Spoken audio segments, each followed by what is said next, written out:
Саламатсыздар ма? Менің атым Досжан Жандарбекұлы, мен қазақ тілі пәні мұғалімі. Сонымен бүгінгі тақырып табиғат, природа.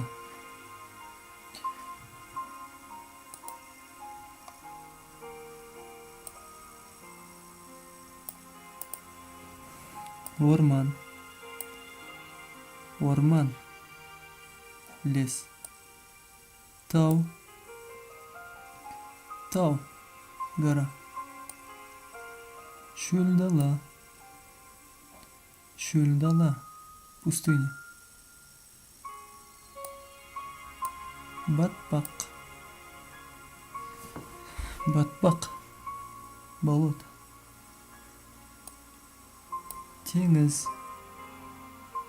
теңіз,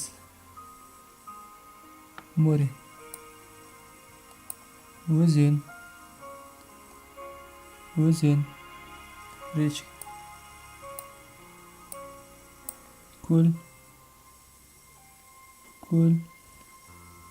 озеро. Повторите, выучите и потом проверьте свои знания в тесте.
Осымен сабақ аяқталды. Сау болыңыздар.